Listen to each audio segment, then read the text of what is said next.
Now what is actually this earthquake? You know the science, geology. ये earthquake क्या है? Tectonic plates होती हैं. What is tectonic plates?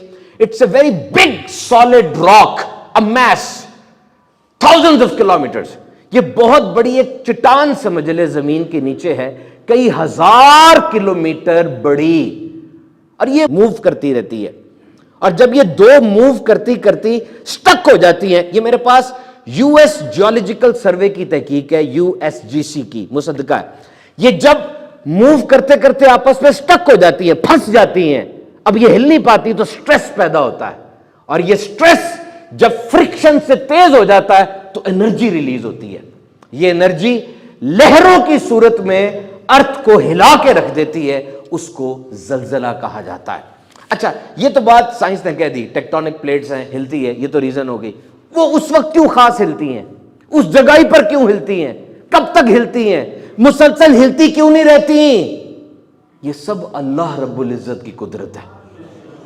All these parameters are under the control of omnipotent Allah. जलजले का मरकज क्या है, एपिसेंटर क्या है, बताया जा सकता है। जलजले की शिद्दत क्या है, 7.2 बताया जा सकता है। जलजले की गहराई क्या है, बताया जा सकता है। लेकिन साबित कर दो, कोई साइंस ये बता दे जलजला कब आएगा। No science can predict and avert. Science नहीं बता सकती जलजला कब आएगा। साइंस ने बता तो दिया कि टेक्टोनिक प्लेट्स की ये मूवमेंट है, लेकिन इस्लाम बताता है कि क्या करोगे तो जलजले नहीं आएंगे। ये इस्लाम बताता है ना, क्या करोगे तो जलजले नहीं आएंगे। These guidance are from Islam। देखें, दुनिया की तारीख में हादसात और कुदरती आफात तो भरी पड़ी हैं, और कुछ ऐसे भी हादसात और कुदरती आफात आई कि बहुत बड़ी आबादी सफा हस्ती से मिट गई, खत्म हो गई, बिलियंस चले गए। और फिर साइकेट्रिस्ट के मुताबिक ये जो जलजला होता है ना, जो इससे बच भी जाता है ना, उसको ट्रॉमा बहुत सख्त होता है। वो सारी जिंदगी वो ख्वाब उसको आते रहते हैं, हुज़्न मलाल, एंजाइटी, टेंशन, डिप्रेशन का वो शिकार हो जाता है, क्योंकि उसने अपनी आंखों के सामने ऐसे मनाजिर देख रहे हैं ना आप। वो छोटी बच्ची है, ऊपर से मलबा गिरा हुआ, उसने अपने भाई के ऊपर हाथ रखा हुआ, अपने भाई को वो बचा रही है, वो मंजर वो रिकॉर्ड हो गया है। और एक बाप है, उसको निकाला, बाप की लाश निकल रही है, तो उसका बेटा नीचे वो निकला तो जिंदा है, तो बाप ने ऊपर आके वो मलबा बाप पे गिर गया, बच्चा उसने बचा लिया। अभी मंजर जब देखेगा इंसान तो वो सोचता है कि उसकी बेबसी है, और फिर वो जो वाकया हुआ इंसान के अंदर तक झंझोड़ देता है कि वो माँ हमला थी, उसने मलबा गिरा तो बच्चे को जन्म दिया, जन्म देते साथ ही माँ भी गई, पूरा खानदान चला गया उसका, सिर्फ वो अकेला वो जो बच्चा है न्यू बॉर्न वो जिंदा है। तो इंसान के ज़हन पे ऐसे वाक़यात फिर चिपक जाते हैं। ज़लज़लों की तारीख बड़ी पुरानी है। सबसे पहला ज़लज़ला हज़रत आदम अलैहिस्सलाम के दौर में आया था, जब काबील ने हाबील को हलाक किया था। ज़मीन कांपी थी, 7 दिन तक ज़मीन पे ज़लज़ला रहा था। और फिर जब हज़रत इब्राहीम अलैहिस्सलाम ने हज़रत इस्माइल अलैहिस्सलाम को ज़बह किया, चट्टान पे लिटाया, ज़लज़ला आया था, अर्श और कुर्सी हिल गए थे।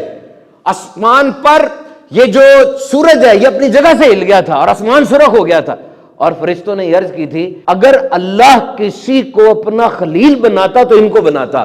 और अल्लाह ताला ने हज़रत इब्राहीम अलैहिस्सलाम को अपना खलील बना लिया।